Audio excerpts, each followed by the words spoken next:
Bonjour à toutes et à tous, bienvenue dans le Club Pantio, ravi de vous retrouver pour un nouveau numéro, voilà, tous ensemble pour revenir sur un événement qui s'est déroulé il y a quelques jours maintenant, jour d'enregistrement, sur la fin de l'ère Jean-Pierre River qui a annoncé lors d'une conférence de presse un peu de passation, son départ prochain le 20 août de l'OGC Nice, remplacé par Fabrice Bouquet qui occupe actuellement le poste de directeur général au sein de l'OGC Nice. Ça faisait bien l'office, je pense, d'un numéro pour revenir un peu sur la présidence de River, les moments forts, les quelques critiques qu'on aura peut-être à lui dire, la passation aussi, et les perspectives qu'il y aura avec son successeur. Voilà, un programme assez chargé, un numéro qui va durer, je pense, 45 minutes, 1 heure maximum. Et pour m'accompagner, j'ai le plaisir déjà d'accueillir Romain, voilà, qui sort de la piscine après cette journée chaude sur la Côte d'Azur. Bonsoir Romain, comment vas-tu? Bah écoute, ça va très bien après ce petit bain. Là, c'est juste les moustiques qui m'emmerdent. Mais sinon, écoute, on est là, on est présent, donc tout va bien. Également de la partie, bon, vous le connaissez, hein, il n'a pas toujours été tendre aussi sur Jean-Pierre River, hein, c'est aussi pour cette raison-là que c'était intéressant d'avoir voilà, des avis un peu contrebalancés. C'est Anto. Salut Anto, comment vas-tu? Bah écoute, nickel, je vais très très bien. Ça va être bien aussi même pour moi, tu vois, je vais pouvoir m'expliquer plus en détail sur River et sur ce que je trouve qu'il a fait de bien et ce qu'il a fait de beaucoup moins bien. Ce qui est très français en plus, je commence super bien l'émission. Mais voilà, en tout cas, ça va super. On a 4 jours du tirage au moment où on tourne cette vidéo du tour de conférence, donc ça va être cool. On a hâte. Du tour de conférence. Non, mais c'est C'est pas. quoi? C'est quoi toi? Ouais, Ouais, je suis bien là, je suis bien. je sais C'est les pas si c'est, vacances. je sais pas si c'est, je sais même plus si c'est un tour préliminaire ou un Ah, tour barrage. préliminaire, t'as raison, c'est ça, tour Ça me préliminaire. perd complètement. Conférence, non Non, mais mais. là, ça y est, il a déjà perdu toute la crédibilité, même s'il dit du mal de River, Voilà. c'est bon, Ah, crédibilité J'ai ou quoi. foutu. l'introduction On est catastrophique mort. d'Anto. Tout ce Voilà. qui va être dit après, ça va être naze. Voilà, voilà. Et puis, Là, ne le croyez surtout pas. Non, non, on rigole bien sûr. Effectivement, bon, il y aura d'autres actualités qu'on traitera. Mais là, ce numéro, il va être focalisé, on va dire, sur Jean-Pierre River. Parce que mine de rien, alors, hasard du calendrier, on a fait une tier list mercato sur justement tous les joueurs arrivés depuis 2011. Et il se trouve que c'était la tier list qui prenait la globalité de ces recrues. Déjà, messieurs, peut-être on va revenir un peu sur le contexte du départ. Donc, il y a eu cette conférence de presse qui a annoncé dans un premier temps les 4 recrues de l'OGC Nice. Et dans un second temps, il y a eu donc ce temps-là où Jean-Pierre River a pris la parole et a annoncé justement qu'il partait, qu'il mettait fin, qu'il ne renouvelait pas à sa demande auprès des actionnaires, donc Ineos, son mandat de président. Romain, tu as suivi attentivement la conférence de presse. Euh, euh, Qu'est-ce que tu penses déjà d'une manière très, très brute de cette décision de River? Est-ce que tu es surpris? Est-ce que tu es déçu? Est-ce que tu trouves que c'est finalement logique qu'à un moment donné, lorsque un dirigeant qui fait quand même 14 ans dans un club professionnel, c'est pas commun, j'ai pas regardé, mais je pense pas qu'il doit être, ils doivent être quand même nombreux, eh bien, reste aussi longtemps, c'est pas anodin non plus. Non, c'est clair. Après, oui, j'ai suivi la conférence de presse. Alors déjà d'une, parce que vu que j'avais annoncé la bombe, j'attendais le truc et je me suis dit, putain, j'espère qu'ils vont quand même l'annoncer.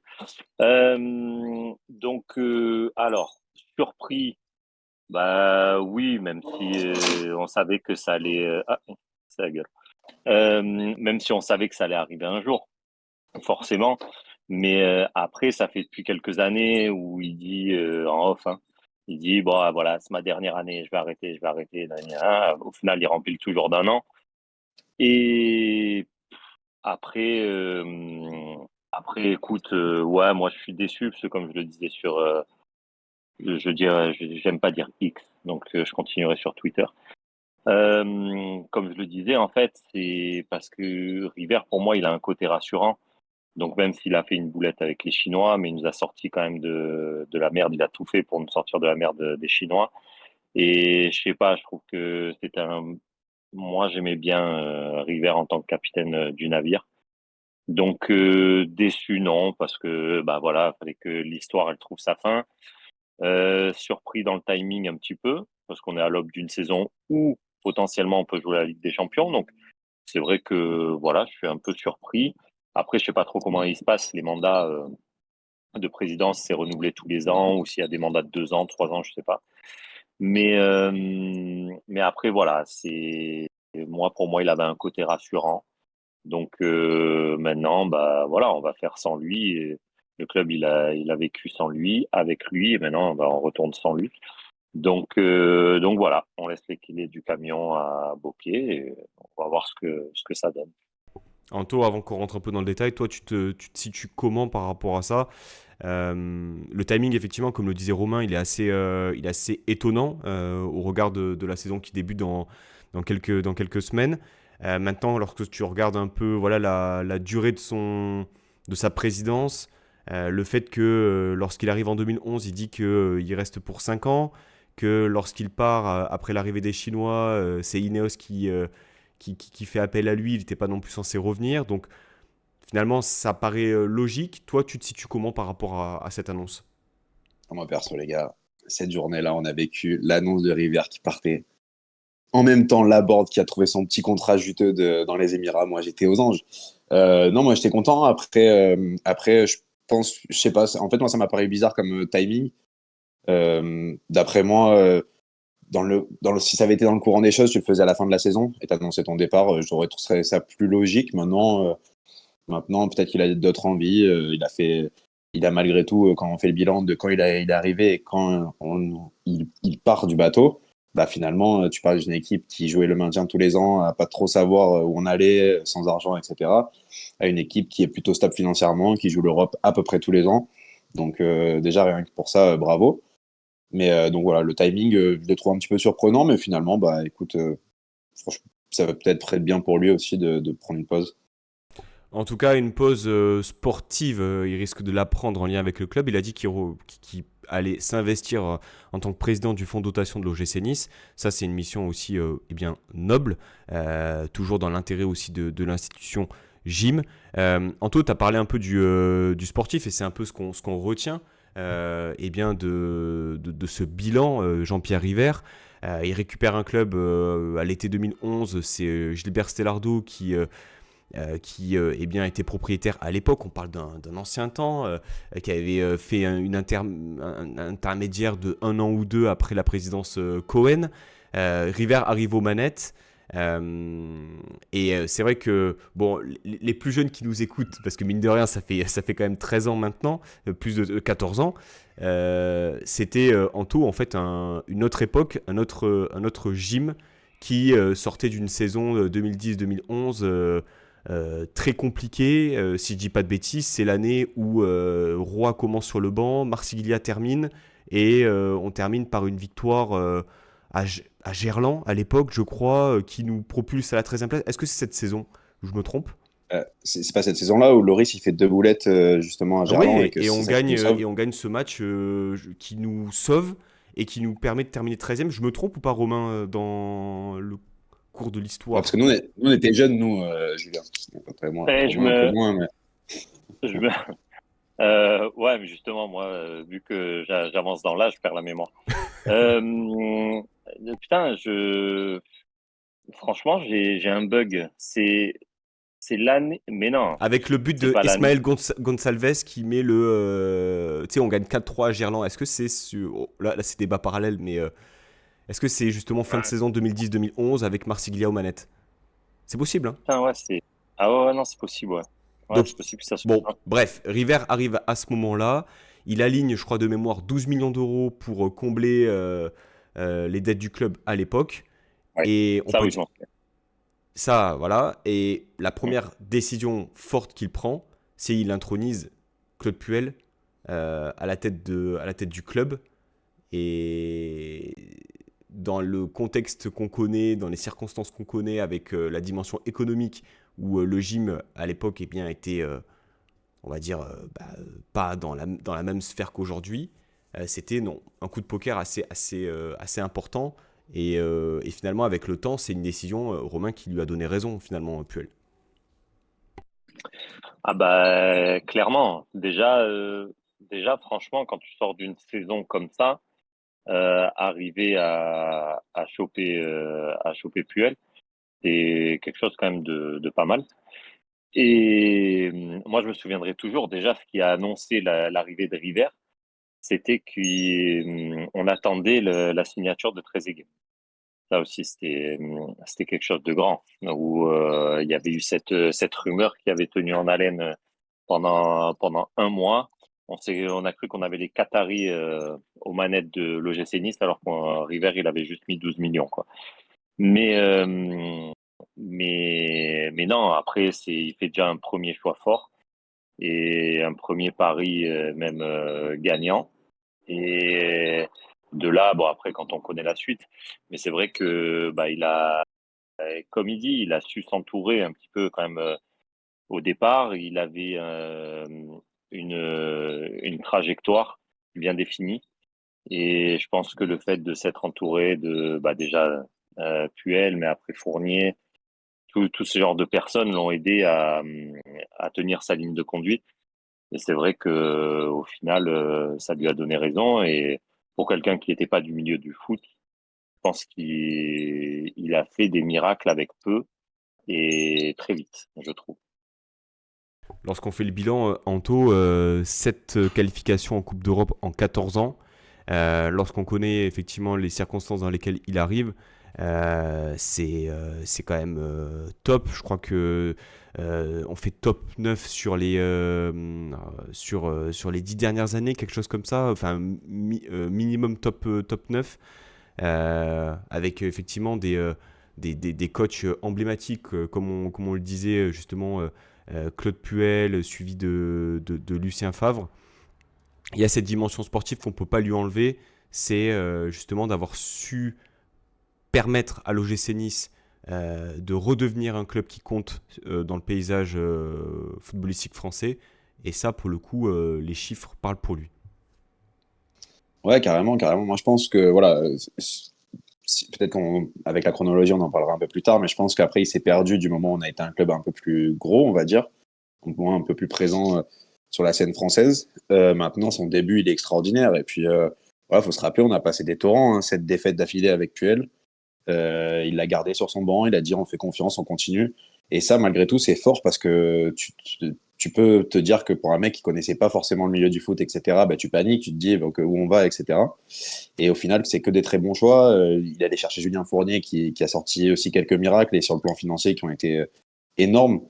Et donc, son début de parcours, oui, c'est vrai, c'est un 10 sur 10, c'est extraordinaire. Et même, j'irais même une chose, c'est que dans la communication, quand il arrive, on met une tempête à tous les autres présidents et on met une tempête à tous les autres clubs sur quelqu'un qui arrive et qui s'exprime vraiment très bien, de manière classe, etc. Et c'était pas quelque chose on était habitué avec Cohen, Stellardo, etc.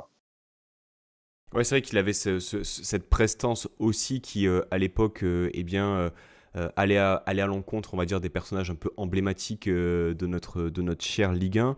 Et donc, on parlait un peu de Puel, de ce choix fort, mais lorsqu'on parle aussi, Puel et Jean-Pierre River, forcément, comment ne pas citer les recrutements stars comme Atem Ben Arfa, Balotelli, bon, d'autres qui ont un peu moins fonctionné comme Wesley Sneijder.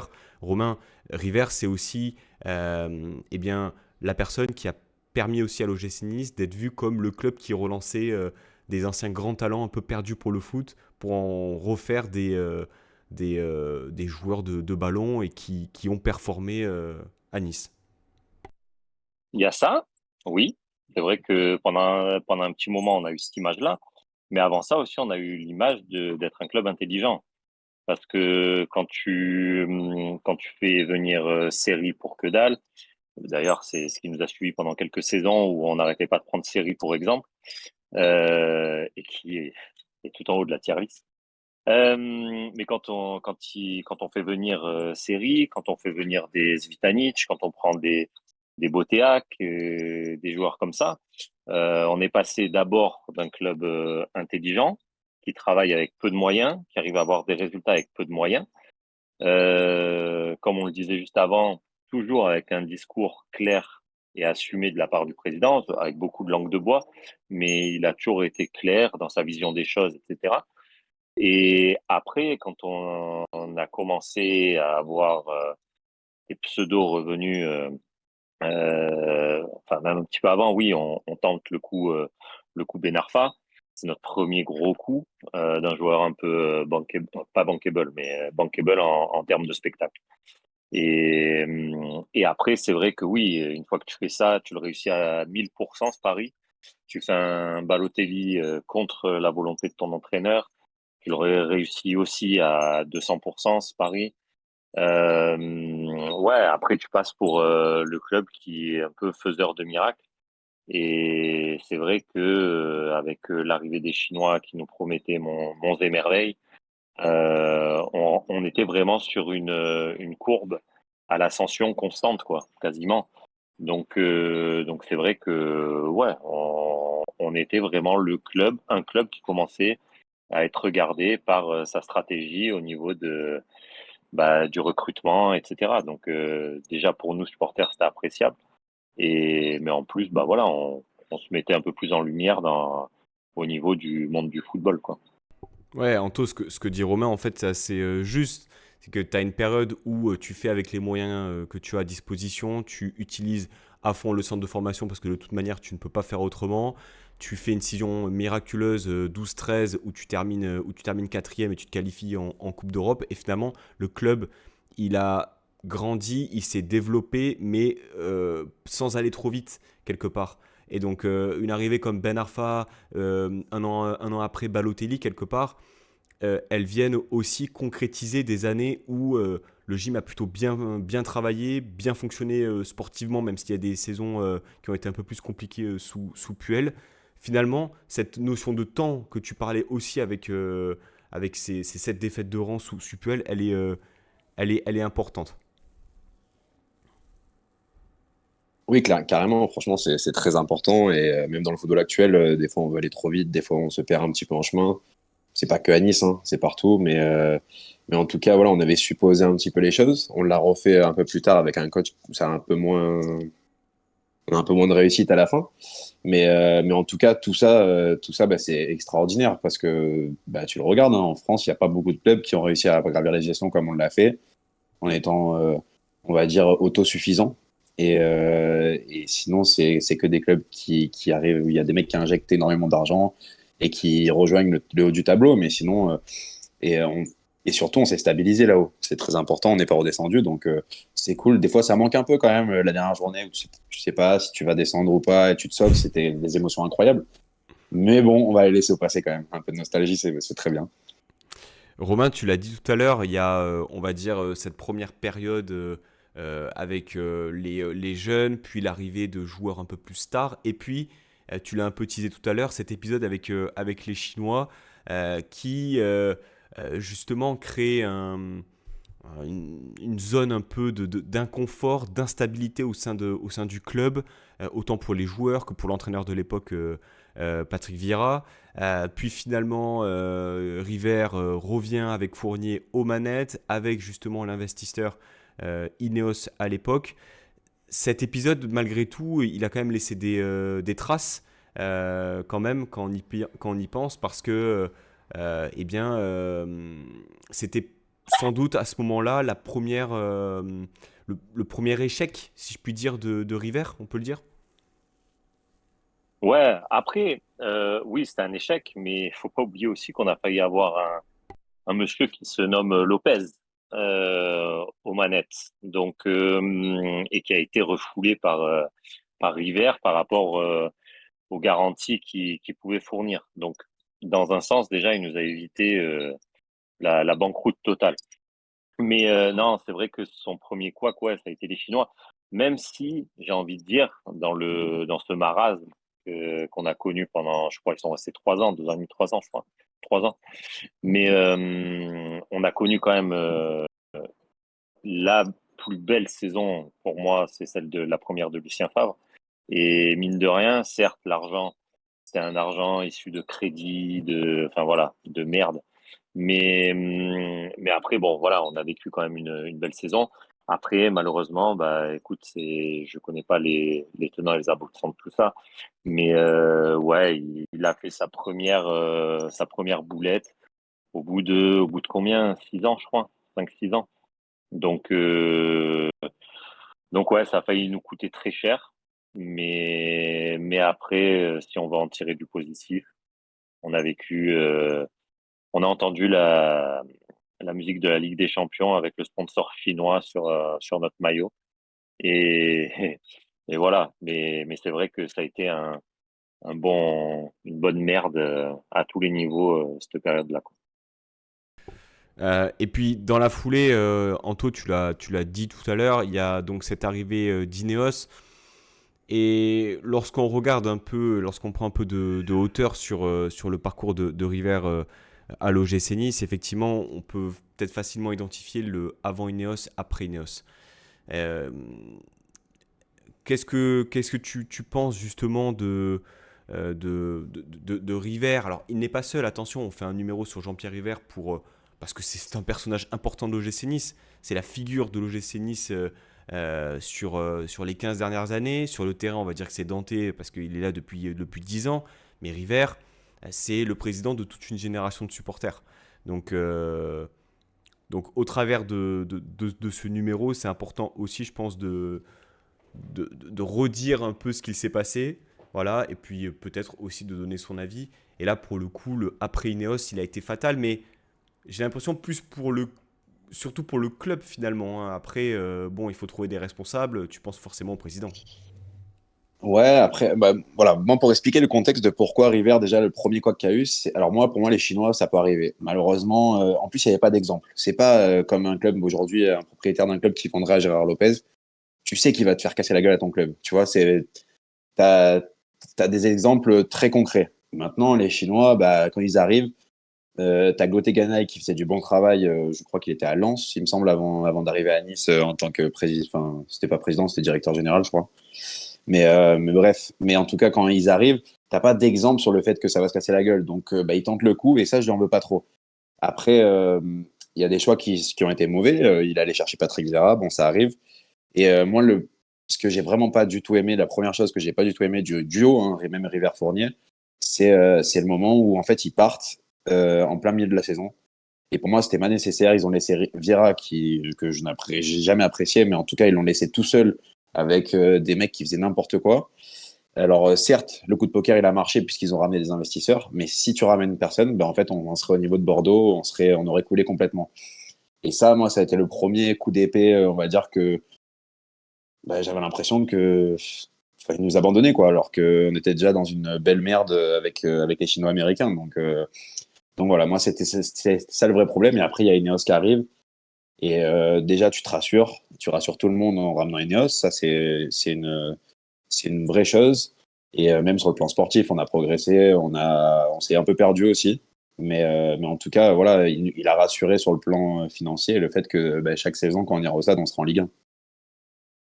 Oui, c'est ce qu'il dit un peu dans sa conférence de presse aussi, hein, il y a quelques jours, où le passage de la DNCG, c'est quelque chose qu'on mentionne énormément, hein, sur Twitter, mais il faut aussi se dire que dans le contexte actuel, avec l'épisode du Covid de Mediapro, aujourd'hui, passer la DNCG en tongue, eh bien, c'est un confort que certains clubs n'ont pas. Et lorsqu'on regarde des clubs qui coulent, des clubs historiques, qui coulent par mauvaise gestion, par voilà, qui sont relégués ou enfin, au mieux relégués dans la division inférieure.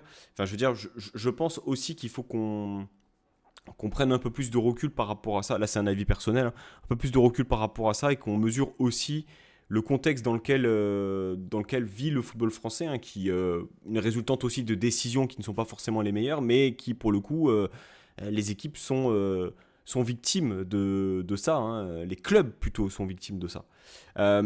Romain, l'arrivée d'Ineos, c'est un moment aussi important dans la présidence River. Euh, Anto critiquait un peu justement cette période un peu de trouble, mais finalement, quoi qu'on peut en penser par rapport à Ineos, est-ce qu'on peut s'estimer chanceux d'avoir pu avoir cette opportunité de récupérer de tels investisseurs à cette époque-là?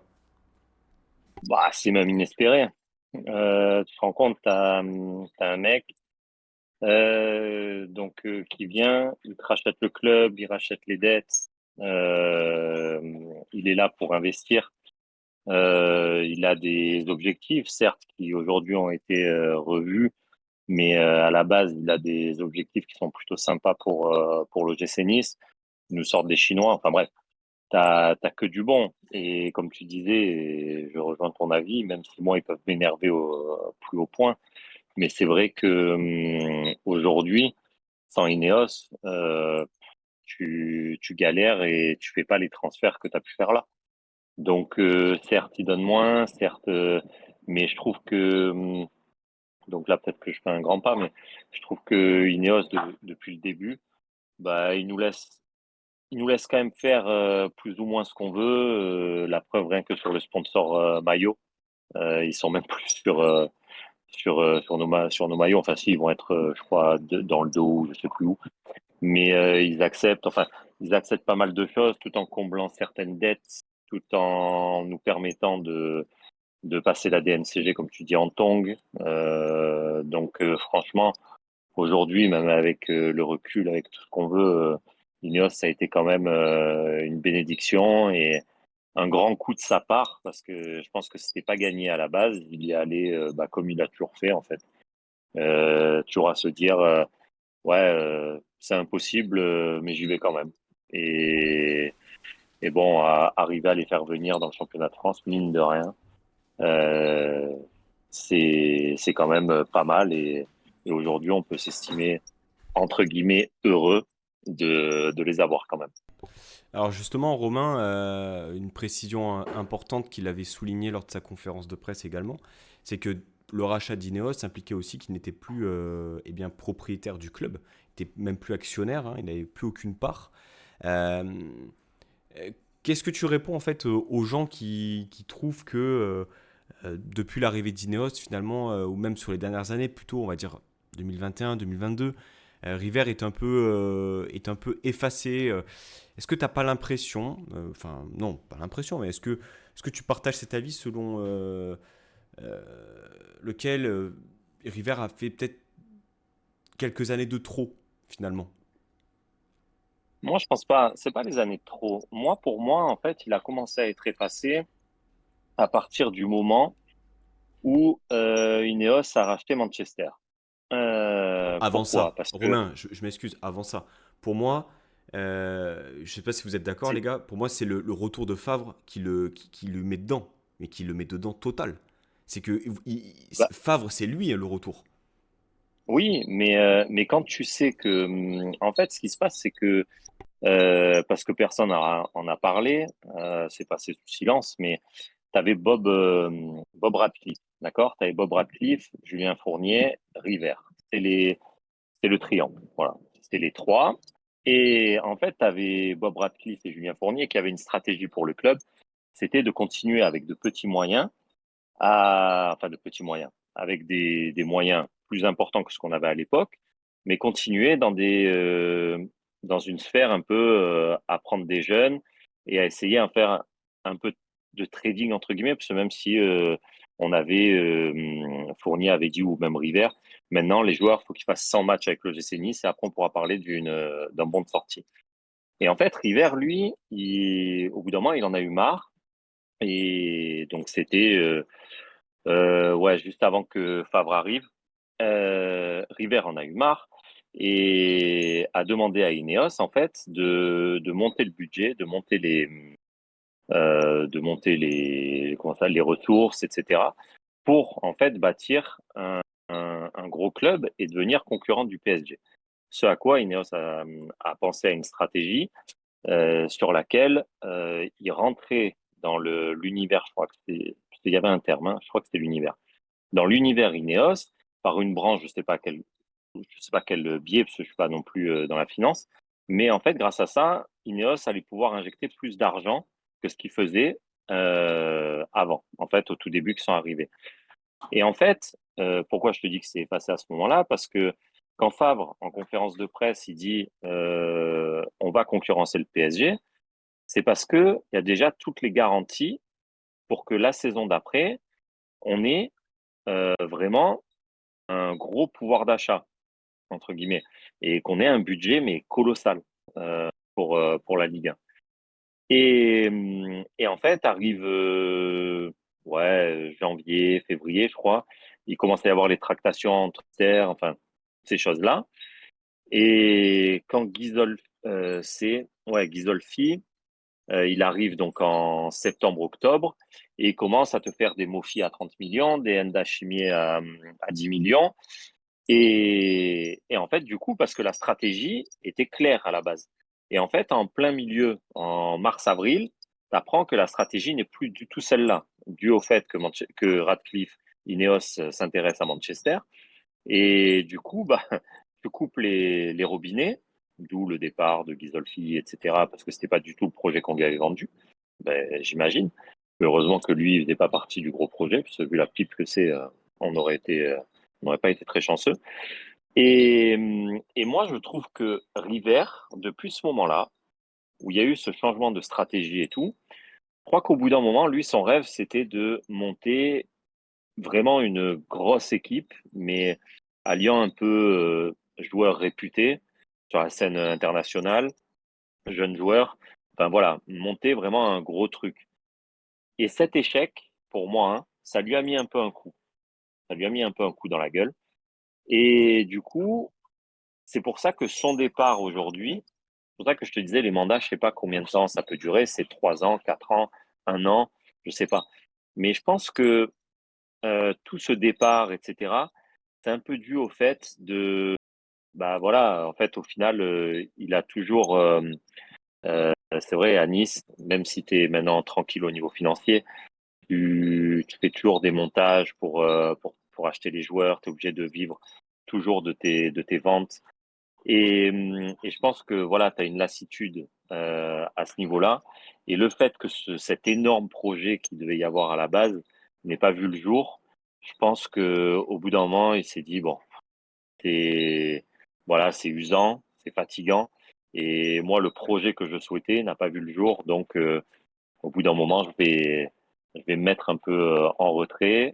Et comme tu le disais, je sais pas si c'était en off ou en début d'émission, mais c'est vrai que oui, il a laissé peut-être la main à Bocquet. Et la transition s'est faite très naturellement. Et maintenant, bah, on est sur la fin de la transition où il va l'accompagner, entre guillemets, jusqu'au 20 août. Je pense qu'il va être plus ou moins là encore, peut-être un petit moment, mais enfin vraiment dans l'ombre, quoi. Mais voilà, moi je pense que voilà, cette mise en retrait, c'est dû à cet échec-là, et parce que voilà, après c'est juste un avis perso, mais voilà, pour moi ça coïncide un petit peu. Finalement, au détour de cette discussion-là, Anto, tu vas nous demander un peu ton avis. Est-ce que River, justement, c'est ce côté un peu, on va dire, idéaliste, quelque part, de voir un OGC Nice au-dessus de tout, qui, quelque part, l'a un peu perdu, mine de rien. Ineos arrive, il rêve de grandeur, et quelque part, tu as l'impression qu'il a un pouvoir décisionnel qui est beaucoup moins important. C'est normal, il n'est plus le seul maître à bord, mais avant qu'Ineos arrive, tu savais que l'OGC Nice ça jouait bien, tu savais que l'OGC Nice ça travaillait bien, ça recrutait bien, ça n'avait pas forcément d'argent. Et après, on savait pas trop finalement quel était le projet. Euh, donc je sais pas ce que tu en penses là. Après, on parlera d'autres choses, mais plus par rapport aux sportifs finalement. River, quelqu'un d'ambitieux, je pense, mais est-ce que finalement la loi du foot qui fait que bah, tu as besoin d'argent, elle a un peu perdu C'est possible, c'est possible. Après, voilà, je pense que c'est comme tout. Tu as aussi des personnes qui sont destinées à bâtir, tu as des personnes qui sont destinées à gagner, enfin à gagner. Tu peux pas trop dire ça parce que finalement, on a quand même gagné parce qu'on a grandi. Mais des vrais gagnants, d'être tout en haut. Et je pense que moi, River, tu vois, ce passage bah, après les Chinois, etc., et quand tu as il a quand même enchaîné des choix catastrophiques au niveau du sportif. On pense à Monsieur Patrick Vieira, pas chez nous. On n'était pas les meilleurs, mais pas les pires. Enfin, tu vois, quand même, on a connu ça, quoi. C'était un truc de fou. Et c'est lui qui va le chercher aux États-Unis. Euh, Après, tu vas chercher Galtier. Et en même temps, tu dis, bah, nous, on veut le beau jeu à l'OGC Nice.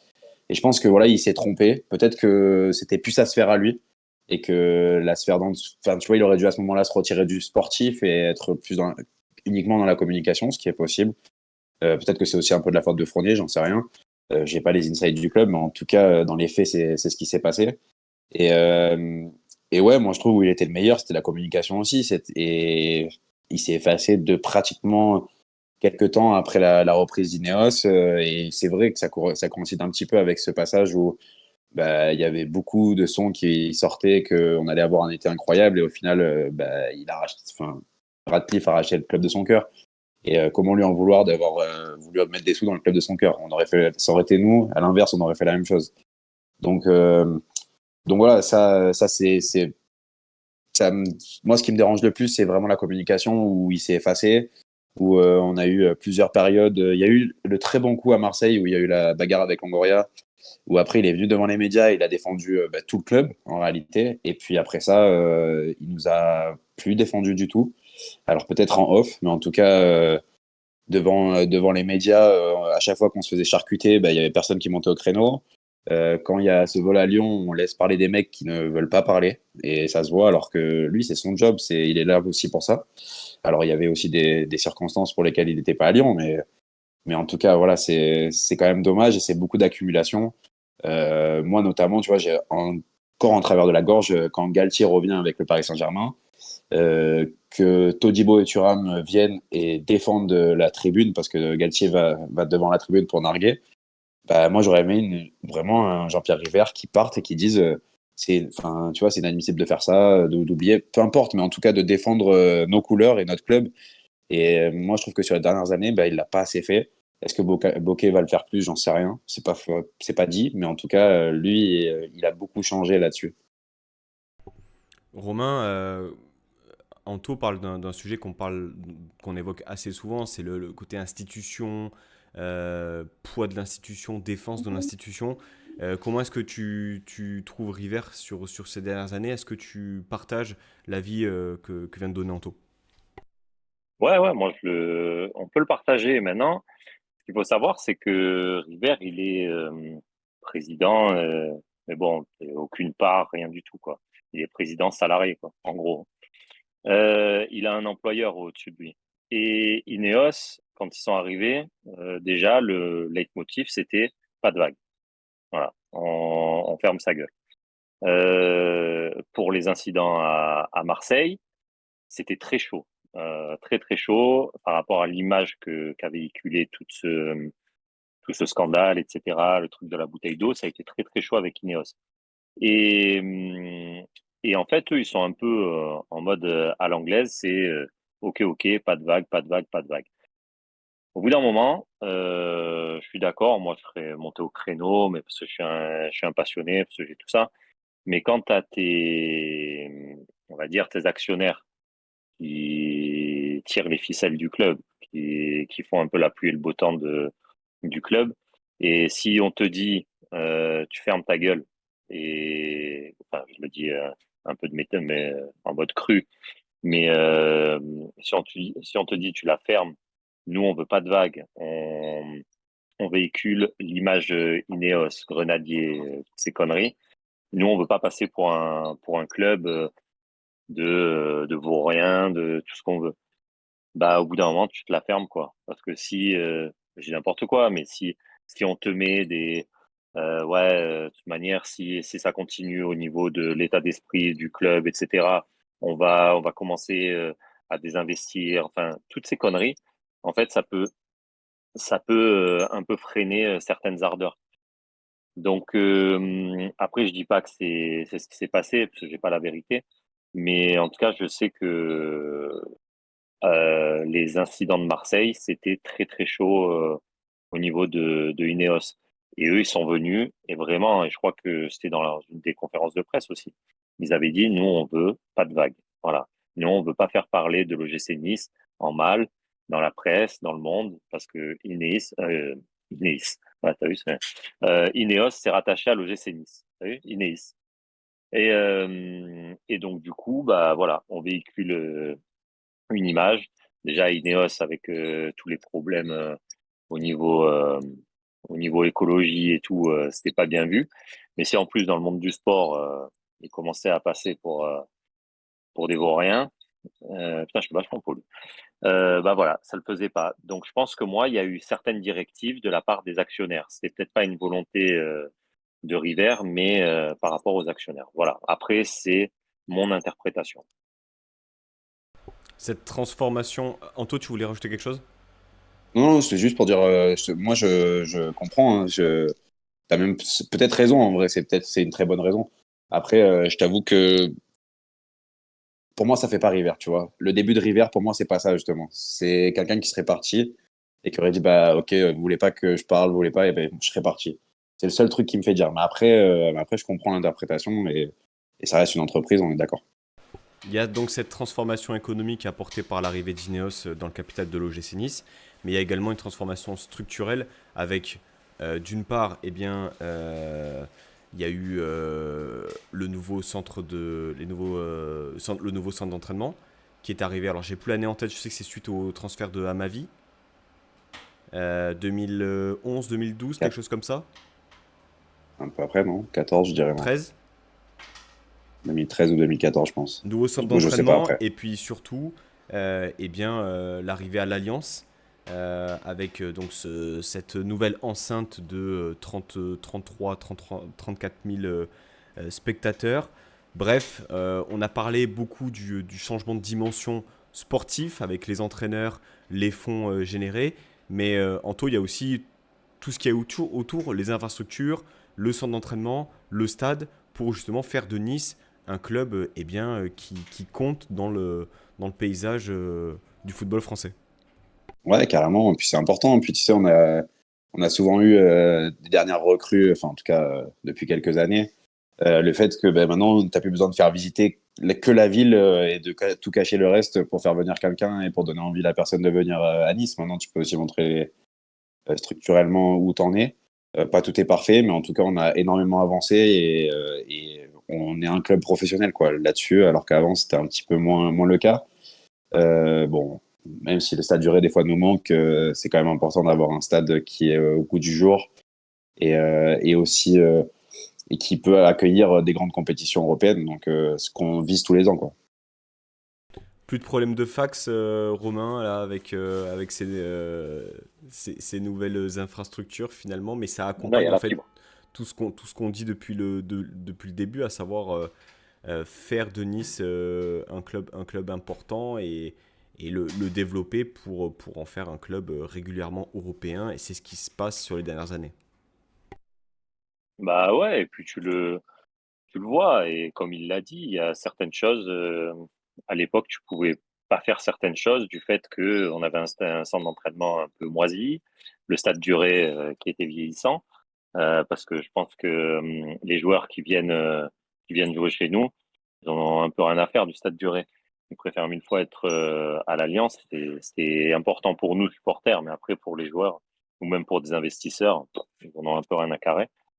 Et, et après voilà, il y a eu toute une évolution et on voit qu'on est un club qui compte. Rien que le fait déjà à l'époque, de faire venir un entraîneur comme Favre, mais après, tu as fait quand même venir Galtier, champion de France, même si c'était pas. Enfin, voilà, mais bon, tu sortais de Vira, donc tu pouvais pas avoir pire. Et donc, tu arrives à choper Galtier. Après, maintenant, tu arrives à choper Hez, mine de rien. Tu arrives toujours à avoir des mecs un peu en vogue, si le DS Florian Maurice, Ghisolfi, je sais qu'il avait une super cote quand il est venu à Nice. Enfin, je veux dire, rien que là, par les personnes que tu arrives à faire venir, tu montres que bah, le club. Bah, c'est un club qui est attirant et qui est beau vu de l'extérieur, qui doit être sympa vu de l'intérieur. Voilà. Donc ça fait que oui, structurellement, on s'est développé et on le voit par les personnes qui rejoignent à chaque fois l'OGC Nice. J'en profite pour vous dire qu'il y aura donc un numéro spécial dédié un peu au bilan Ineos avec Renault qui était venu sur une émission et qui fait partie de la BSN depuis le commencement et qui apportera peut-être un peu plus le regard aussi peut-être ultra les gars parce que pour le coup voilà, il y a cette partie-là aussi en lien avec les supporters. Mais quel est votre ressenti? Enfin, tous les deux, vous Non, êtes. attends, juste là, tu viens de faire comme si on avait pris le premier abonnement Netflix. Tu viens de mettre une pub au milieu de l'émission, c'est ça? Oui, Hein? Il manquait juste tu sais, le truc. Bon, on revient dans 30 petites secondes. c'est un Et tu peu ça. balances un teasing C'est un au peu ça, milieu. ouais. C'est Ouais. comme. Tu m'as Mettez le pouce grillé. bleu. Hein. Ouais, ouais. Tu m'as Allez. Ah bah, grillé. Tu m'as vas-y, grillé. t'as bien lancé, vas-y, fais-le du coup. Ouais. Donc, non, c'est bien, c'est bien. C'est Non, bien. non, non, mais Donc, en gros, non, mais parce que je dis ça, mais c'était pour éviter de dire que vous n'étiez pas, enfin, ultra, ou vous n'êtes pas euh, appartenant à la pop. Si, non, non, Romain non plus. Non, non, j'ai des je connaissances, suis mais trop vieux maintenant. Moi, je Ouais, suis ouais, à côté. toi, t'es en Garibaldi, F2. F2. Voilà. Si bon, on veut bah, écoute, on va si pas. on veut venir me voir, je crois que je suis en 19, un truc comme ça. Hein. Non, mais ce sera intéressant aussi d'avoir ce côté. On l'abordera Oui, non, mais c'est clair. un peu plus tard avec Renaud. Moi, c'est plutôt la question aussi de l'influence. On a parlé beaucoup voilà, du sportif, de l'image au GC Nice. River aussi avait une place importante dans les instances du foot français. Euh, il part, il ne sera plus président de l'OGC Nice dans un peu plus d'un mois au moment où on tourne la vidéo. Est-ce que vous craignez que ça ait une répercussion sur le club directement finalement, avoir quelqu'un de haut placé dans les instances, c'était quelque chose d'important, même si c'est vrai, on n'arrivait pas réellement à saisir à récupérer un peu à récolter les fruits, si je puis le dire ainsi. Mais malgré tout, ça donne un poids, chose que bah, d'ici quelques semaines, voilà, il y aura plus personnage-là. Qu'est-ce que vous en pensez, les gars? Est-ce que c'est quelque chose d'important pour vous? Est-ce que vous en foutez finalement? À Toronto. Écoute, honnêtement, je ne sais pas trop à quoi ça sert. Enfin, si, mais dans le sens où depuis que River est vraiment en haut des instances, bah, j'ai pas vu de changement, que ça soit médiatique, que ça soit même dans le monde du football français. J'ai pas l'impression qu'on est beaucoup plus respecté qu'avant. On est toujours les vilains petits canards de la Côte d'Azur, même limite à être ceux du Sud qu'on n'aime pas avec Marseille. Là, les deux, on est toujours dans le même sac. Nous, on s'aime pas entre nous, mais par contre, là-dessus, je trouve que l'abattage médiatique, etc., qu'il peut y avoir, bah, il est souvent sensiblement le même. Donc, est-ce que c'est parce qu'on est des clubs du Sud historiquement ou quoi que ce soit? Mais en tout cas, depuis que Riverier, j'ai pas vu de changement énorme. Après, dans la conférence de presse, il dit il a expressément dit à Fabrice Boquet qu'il fallait qu'il aille dans les instances du football à Paris, que lui n'irait pas pour rester fidèle à l'OGC Nice, mais que justement, il lui disait de prendre sa place. Donc, je pense que globalement, Bokeh le fera. Il ira là-haut. Alors, il sera pas aussi haut que River parce qu'il va falloir qu'il fasse ses preuves. Il va falloir que les autres lui fassent confiance, puisqu'on sait tout ce qui se passe là-haut. Mais en tout cas, voilà, moi, j'avais pas vu des changements drastiques, mais peut-être que c'est des choses qu'on voit pas aussi. Euh, ouais, intéressant. Romain, toi, ton ressenti par rapport à ça? Bah, un peu pareil. Ce côté, ouais, être dans les hautes instances, etc. Moi, j'ai pas. À la limite, presque, ça emmène plus de merde qu'autre chose, quoi.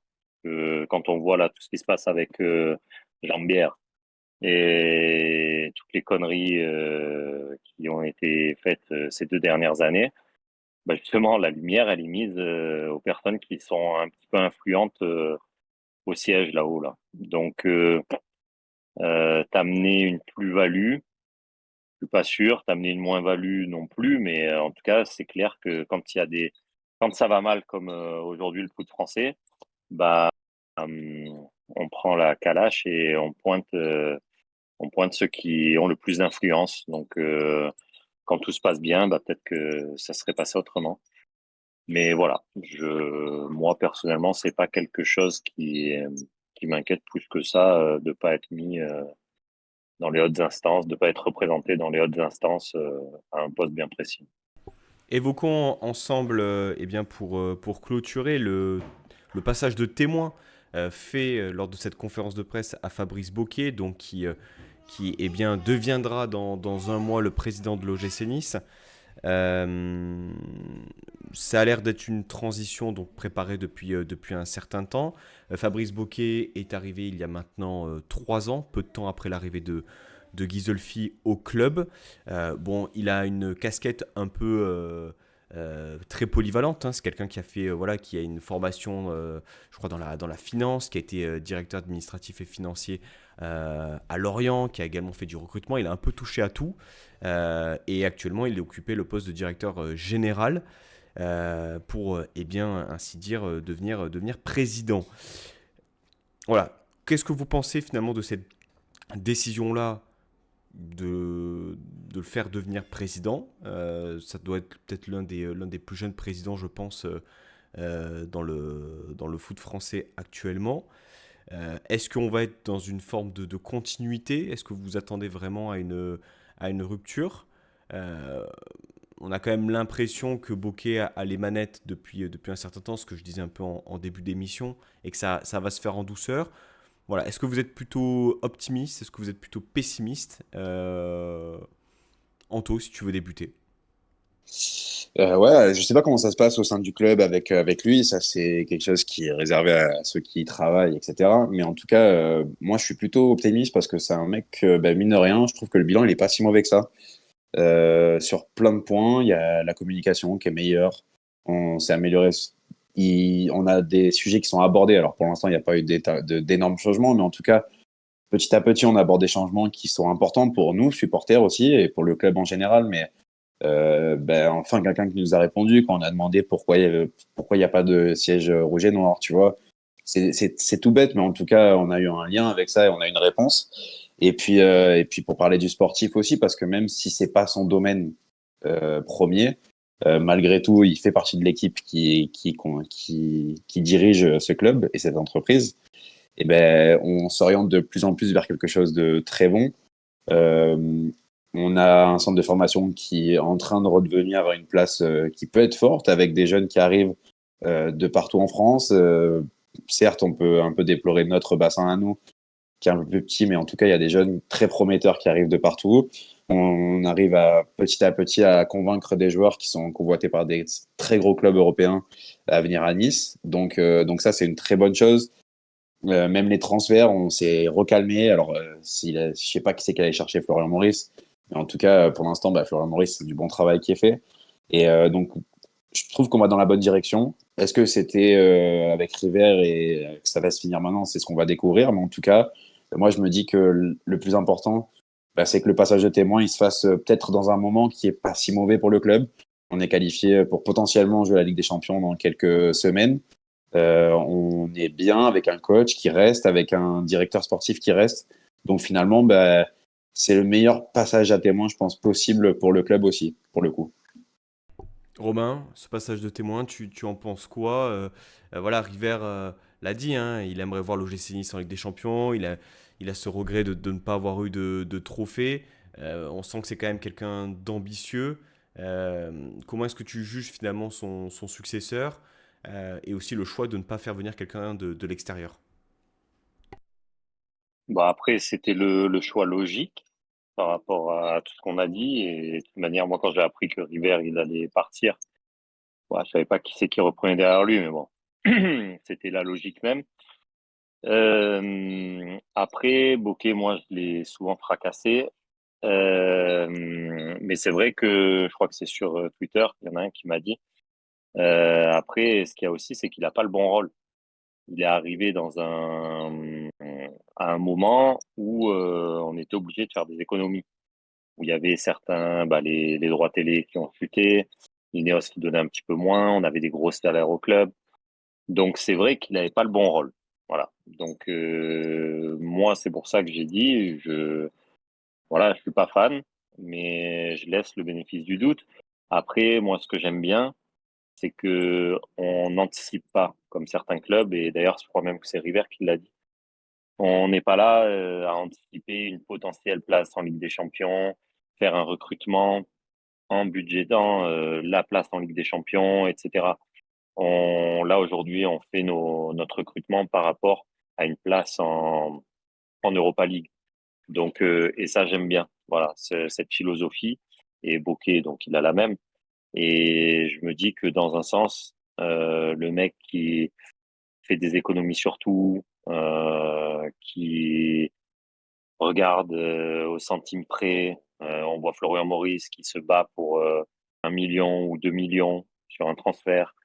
J'ai l'impression que tout le monde tire dans le même sens et que tout le monde adhère surtout. Quand Ez il est venu, il a dit mais je connais le budget de l'OGC Nice et je sais nos possibilités que nous allons avoir sur le mercato. Donc, et ça n'a pas toujours été le cas avec certains entraîneurs. Donc moi, cette transparence, elle me va bien.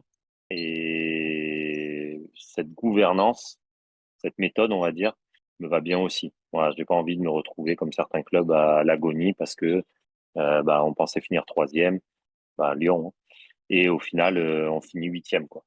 Donc voilà, j'aime bien comme c'est structuré, j'aime bien le chemin qu'on prend, j'aime bien les recrues qu'on est en train de faire. Voilà, j'aime bien cette politique et maintenant, ce que j'aimerais voir un peu plus, c'est la confiance en nos jeunes. Voilà. Et je trouve qu'encore parce qu'on a on a l'air d'avoir des très bons jeunes au vu des résultats qu'on a fait en groupe élite l'année dernière. Donc maintenant, ce que j'aimerais, voilà, c'est que ça se matérialise un peu sur le terrain et qu'on voit un peu plus ce pôle formation jouer un rôle dans l'équipe première. Voilà, mais sinon, comme je le disais, pas fan de Bokeh dans sa manière de communiquer, etc. Enfin, très bon communicant, mais sa manière de parler, en fait, il me ramollit, hein, c'est un truc de fou. Mais par contre, écoute, moi, je trouve que pour l'instant, le club, il est bien géré. Et c'est en partie grâce à River, grâce à Bokeh, puisqu'ils font partie du même moule. Et si on continue à prendre ce chemin, écoute, il fera un bon président, j'ai pas de doute dessus. Anto, quelque chose à rajouter sur ce qui vient d'être dit? Non, moi je suis plutôt bon. Je crois, enfin, je pense qu'on a bien fait un bon tour. C'était cool. Et putain, ouais, je vais à la Ligue des Champions cette année, les gars. Moi, je le dis d'avance. Anto, il est déjà sur le tirage. C'est ici que prend fin eh bien, ce numéro. On a essayé d'être complet. Alors forcément, il y a plein de choses qui ont été évoquées parce que eh bien, condenser 1 heure d'émission pour évoquer 14 ans de présidence, forcément, on a pris des moments forts. Voilà, de toute manière, je pense que le bilan, il est quand même ultra positif lorsqu'on prend la globalité de la gouvernance River. On va pas chipoter, honnêtement, les gars. N'hésitez pas en tout cas à dire ce que vous avez pensé du numéro et de ce que vous avez pensé également de Jean-Pierre River, hein. On est prêt à écouter et à lire surtout tous les commentaires. Et de mettre le pouce bleu. Et s'abonner. Également, écoutez les conseils de Romain et Anto, comme ça j'ai pas à le dire. Et puis voilà. Merci en tout cas les gars pour votre C'est à participation toi. à ce numéro et on se retrouve très vite dans le Club Pantio. Passez une très bonne journée, à bientôt. Ciao. Ciao.